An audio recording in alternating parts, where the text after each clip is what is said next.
வணக்கம் நண்பர்களே, முக்கியமான சில டாப்பிக்கை இந்த பதிவில் பார்க்க போகிறோம். முதல் டாபிக் என்ன பார்க்க போகிறோம் அப்படின்னா, நேற்று அக்டோபர் 6 தமிழகம் முழுவதும் ஆர்எஸ்எஸ் உடைய பேரணி அமைதியாக நடந்து முடிஞ்சிருக்கு அப்படிங்கிற செய்தியை கேள்விப்பட முடியுது. ஆர்எஸ்எஸ் அவங்களுடைய பேரணியை நடத்துவதற்கு கவர்மெண்ட் சைட்லேருந்து சில ரெஸ்ட்ரிக்ஷன் விதிக்கப்பட்டுச்சு. நிறைய இடங்களில் அனுமதி மறுக்கப்பட்டுச்சு. ஆர்எஸ்எஸ் கோர்ட்டுக்கு போனாங்க. கோர்ட்டுக்கு போய் அவங்க அப்ளை பண்ண எல்லா இடத்துக்கும் அனுமதி வாங்கினாங்க. அது மட்டும் இல்லாமல் நீதிமன்றத்துக்கிட்ட இருந்து சில டைரக்ஷனும் வாங்கிட்டு வந்திருக்காங்க.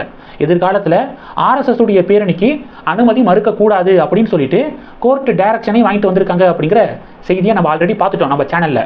நேற்று பார்த்தீங்க அப்படின்னா, நேற்று மாலை 4 மணிலிருந்து தமிழகத்தில் 58 இடங்களில் ஆர்எஸ்எஸ் அவங்களுடைய பேரணியை அணிவகுப்பை அமைதியாக நடத்தி முடிச்சிருக்காங்க அப்படிங்கிற செய்தியை பார்க்குறோம். ஒவ்வொரு வருஷமும் ஆர்எஸ்எஸ் நாங்கள் பேரணி நடத்த போகிறோம் அப்படின்னு அறிவிச்சா உடனே திமுக, திக, விசிக, கம்யூனிஸ்ட்டு, காங்கிரஸ் இவங்கெல்லாம் என்ன சொல்லுவாங்க தெரியுமா? ஆர்எஸ்எஸ் உடைய பேரணிக்கு அனுமதி கொடுக்கக்கூடாது, ஏன்னா தமிழகத்தில் சட்டம் ஒழுங்கு பிரச்சனை வர்றதுக்கு வாய்ப்பு இருக்குது அப்படின்னு சொல்லிட்டு எல்லாரும் கோரஸாக பாடுவாங்க. அப்போ கூட நிறைய பேர் என்ன கேள்வி கேட்பாங்க அப்படின்னா, என்னங்க எல்லா மாநிலத்திலையும் ஆர்எஸ்எஸ் அவங்களுடைய பேரணியை நடத்திட்டு இருக்காங்க, அங்கெல்லாம் எந்த ஒரு சட்டம் ஒழுங்கு பிரச்சனையும் வரது கிடையாது, ஏன் ஜம்மு காஷ்மீர்லேயே ஆர்எஸ்எஸ் அவங்களுடைய அணிவகுப்பை நடத்துகிறாங்க, அங்கேயும் எந்த ஒரு ப்ராப்ளமும் வரது கிடையாது. இப்போ ஜம்மு காஷ்மீர்லேயே பிரச்சனை வராதப்ப தமிழ்நாட்டில் எப்படி பிரச்சனை வரும் அப்படின்னு சொல்கிறீங்க அப்படின்னு சொல்லிட்டு நிறைய பேர் பதிலடி கொடுப்பாங்க. அது மட்டும் இல்லாமல் ஆர்எஸ்எஸ் ஸ்டார்ட் பண்ணி 100 வருடங்கள் ஆக போகுது. அடுத்த வருஷம் வந்துச்சுன்னா 100 வருடத்தை அவங்க கம்ப்ளீட் பண்ணுறாங்க. இந்த 100 வருட காலத்தில் ஒவ்வொரு வருஷமும் ஆர்எஸ்எஸ் அணிவகுப்பை நடத்திக்கிட்டு தான் இருக்காங்க. ஆர்எஸ்எஸ் உடைய அணிவகுப்பில் எந்த ஒரு பிரச்சனையோ சட்டம் ஒழுங்கு இஷ்யூவோ வந்ததாக ரெக்கார்டே இல்லை. அப்படி இருக்கும்போது எப்படி சும்மா ஆர்எஸ்எஸ் பேரணி நடத்தினா சட்டம் ஒழுங்கு பிரச்சனை வந்துடும், அனுமதி கொடுக்கக்கூடாது அப்படின்னு எப்படி சும்மா சொல்கிறீங்க அப்படின்னு பாஜக இந்த கேள்வியை தொடர்ந்து கேட்குறாங்க. கோர்ட்டு அனுமதி கொடுக்கணும் அப்படின்னு சொல்லிடுச்சு. கோர்ட் ஆர்டர் படி திட்டமிட்ட 58 இடத்துலையும் ஆர்எஸ்எஸ் அவங்களுடைய அணிவகுப்பை அமைதியாக நடத்தி முடிச்சிருக்காங்க அப்படிங்கிற செய்தி வந்திருக்கு. இது டாபிக் 1. டாபிக் 2 என்ன பார்க்க போகிறோம் அப்படின்னா, வாத்தியார் ஜெய்சங்கர் இருக்கார் பார்த்தீங்களா, அவர் ஒரு தரமான சம்பவம் பண்ணியிருக்காரு. என்ன பண்ணியிருக்காருன்னா, ஐநா இருக்குது பார்த்தீங்களா, யுனைடெட் நேஷன், அது ஒரு டம்மி பீஸு அப்படிங்கிறத ஓப்பனாக சொல்லியிருக்காரு ஜெய்சங்கர் அப்படிங்கிற ஒரு அப்டேட்டை பார்க்க முடியுது. என்ன சொல்லியிருக்காருன்னா, உலகளாவிய பிரச்சனைகளுக்கு தீர்வு காண சொல்யூஷன் காண முடியாத ஒரு பழைய நிறுவனம் மாதிரி இருக்குது ஐநா சபை.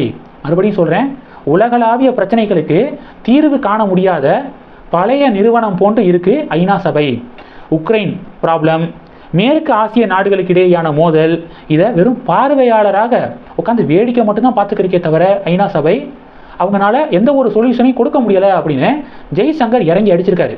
நார்மலாக அமெரிக்கா சம்டைம்ஸ் இது மாதிரியான ஸ்டேட்மெண்ட்டை முன்வைப்பாங்க. பெரிய பெரிய வல்லரசு நாடுகள்லாம் சில நேரங்களில் இப்படிப்பட்ட ஒரு விமர்சனம் பண்ணுவாங்க. அவங்களோட சேர்ந்து இப்போ இந்தியாவும் ஐநா சபையுடைய அந்த பவர் குறித்து கேள்வி எழுப்பியிருக்காங்க. அந்த லெவலுக்கு இப்போ இந்தியா வளர்ந்துட்டு இருக்கு அப்படிங்கிறதான் இந்த 2வது டாப்பிக்கான மிக முக்கியமான சாராம்சம். இன்னொரு விஷயம் என்ன அப்படின்னா, நம்ம காஷ்மீர் விவகாரம் இருக்குது பார்த்தீங்களா, இந்த காஷ்மீர் விவகாரம் எப்போவோ முடிஞ்சிருக்கும். இந்தியா பாகிஸ்தான் இடையே இப்போயும் காஷ்மீர் விவகாரத்தில் மோதல்களை பார்த்துக்கிட்டு இருக்கோம். இந்த காஷ்மீர் விவகாரம் எப்போவோ நம்ம இந்தியாவுக்கு சாதகமாக வந்திருக்கோம். ஜவஹர்லால் நேரு அவர்கள் இந்த காஷ்மீர் விவகாரத்தை ஐநாவுக்கு கொண்டு போனார். ஐநாவுக்கு கொண்டு போனதுனால தான் அது இன்னும் முடிக்கப்படாத ஒரு பிரச்சனையாக நீண்டுக்கிட்டே இருக்குது அப்படிங்கிறது நம்ம எல்லாத்துக்கும் தெரியும். இப்போ ஜெய்சங்கர் தரமான சம்பவம் பண்ணியிருக்காரு. இது டாபிக் 2. டாபிக் 3 என்ன பார்க்க போகிறோம் அப்படின்னா, பாகிஸ்தான் கராச்சியில் ஜின்னா இன்டர்நேஷ்னல் ஏர்போர்ட் இருக்குது பார்த்தீங்களா, அதுக்கு பக்கத்துலேயே ஒரு குண்டு வெடிச்சிருக்கு நேற்று அப்படிங்கிற ஒரு செய்தியை பார்க்க முடியுது. இந்த குண்டு வெடிப்புக்கு யார் பொறுப்பேற்று கொண்டது அப்படின்னா, பலோச் விடுதலை படை அப்படிங்கிறவங்க பொறுப்பேற்றுக்கிட்டாங்க.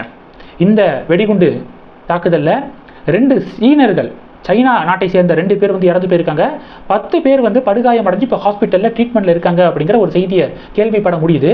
இப்போ பாகிஸ்தானில் நடந்த இந்த குண்டு வெடிப்பு என்ன பரபரப்பை ஏற்படுத்தியிருக்கு தெரியுமா? இன்னும் கூடிய விரைவாக பாகிஸ்தானில் ஷாங்காய் ஒத்துழைப்பு மாநாடு நடக்க போகுது. பல உலக நாட்டு தலைவர்கள் பாகிஸ்தானுக்கு வர போகிறாங்க. இந்த நேரத்தில் பாகிஸ்தானில் வெடிகுண்டு தாக்குதல் நடத்தப்பட்டிருக்கு. ஸோ இதன் காரணமாக இப்போ இது ஒரு பெரிய பேசு பொருளாக மாறி இருக்கு. இது டாபிக் 3. கடைசி டாபிக் என்ன பார்க்க போகிறோம் தெரியுமா? நேற்று மெரினாவில் விமானப்படையுடைய அந்த கண்காட்சியை பார்ப்பதற்காக நிறைய பேர் கூடுனாங்களே, அதில் ஒரு அம்மா அவங்களுடைய ஒரு வீடியோவை பார்க்க முடிஞ்சிச்சு. அவங்க என்ன சொல்லியிருக்காங்கன்னா, மோடியை பார்க்குறதுக்காக தான் நான் வந்தேன், மோடி வருவார், இந்த விமான படை கண்காட்சியை பார்க்குறதுக்கு மோடி வருவார் அப்படிங்கிறதுக்காக தான், அவரை பார்க்குறதுக்கு தான் வந்தேன் அப்படின்னு ஒரு அம்மா பேட்டி கொடுத்துருக்காங்க. ஆக்சுவலாக பிரைம் மினிஸ்டர் நேற்று வரதாக தான் இருந்துச்சு. அக்டோபர் 6 விமானப்படை கண்காட்சியை பார்க்க சென்னை வராரு அப்படிங்கிற நியூஸ் எல்லாம் வெளிவந்துருச்சு. திடீர்னு பிரைம் மினிஸ்டருடைய பயண திட்டத்தில் சில சேஞ்ச் வந்து ஏற்பட்டிருக்கு. அதனால கடைசி நேரத்தில் பிரைம் மினிஸ்டருடைய பயண திட்டம் வந்து ரத்தானுச்சு அப்படிங்கிற ஒரு செய்தி வந்து கிடைச்சிச்சு. இந்நேரம் பிரைம் மினிஸ்டர் வந்திருந்தாருன்னா இங்கே கீழே தரையில் பொதுமக்கள் அவ்வளோ கஷ்டப்பட்டிருக்காங்க. குடிக்க தண்ணி இல்லாமல், ரெஸ்ட் ரூம் இல்லாமல் பயங்கர கஷ்டப்பட்டிருக்காங்க. இப்போ எதிர்கட்சிகள் என்ன விமர்சனத்தை முன்வைக்கிறாங்கன்னா, மேடையில் பாருங்கள் ஆட்சியாளர்கள்லாம் உட்காந்து கூலர்லாம் வச்சுக்கிட்டு, ஏர் கூலர்லாம் வச்சுக்கிட்டு உட்காந்து அழகாக பார்த்துட்டு இருக்காங்க, பொதுமக்கள் எவ்வளோ கஷ்டப்படுறாங்க அப்படின்னு சொல்லிட்டு இப்போ ஒரு இந்த டிபேட் வந்து நடந்துக்கு இருக்கு. பிரைம் மினிஸ்டர் வந்திருந்தாரு, அவர் உட்காந்து பார்த்துருந்தாரு அப்படின்னா திமுக அந்த பிளேட் அப்படியே மோடி பக்கம் திருப்பியிருப்பாங்க. பாருங்க, மோடி வந்து உட்காந்து பார்த்துக்கிருக்காரு, பொதுமக்கள் கஷ்டப்படுறாங்க, பொதுமக்கள் கஷ்டப்பட்டதுக்கு மோடி தான் காரணம் அப்படின்னு சொல்லிட்டு திமுக அப்படியே பிளேட்டை வந்து மாற்றிருப்பாங்க. மோடி வராமல் போனதும் நல்லது தான் அப்படின்னு சொல்லிட்டு பாஜகவினர் பதிவு போட இப்போ பாஜக திமுக இடையே பஞ்சாயத்து நடக்குது. இந்த டாபிக்ஸ் எல்லாத்தையும் பற்றி உங்களுடைய பார்வைகளை மறக்காம கமெண்ட் பண்ணுங்க. இந்த வீடியோ பிடிச்சிருந்துச்சுன்னா லைக் பண்ணுங்க, ஷேர் பண்ணுங்க, மறக்காம நம்ம சேனலை சப்ஸ்கிரைப் பண்ணுங்க. மேலும் நம்ம சேனலுக்கு சப்போர்ட் பண்ணணும் அப்படின்னு ஆசைப்பட்டீங்கன்னா நான் பேசக்கூடிய வீடியோக்கு கீழே நன்றி அப்படிங்கிற ஆப்ஷன் இருக்கு. அதை கிளிக் பண்ணி உங்களால் முடிந்த தொகையை சேனல் வளர்ச்சிக்காக கொடுத்து உதவி செய்யலாம். இல்லை ஜாயின் பட்டனை கிளிக் பண்ணி நம்ம சேனலுக்கு மெம்பராக வந்து ஆகலாம். நன்றி. ஜெய் ஹிந்த்.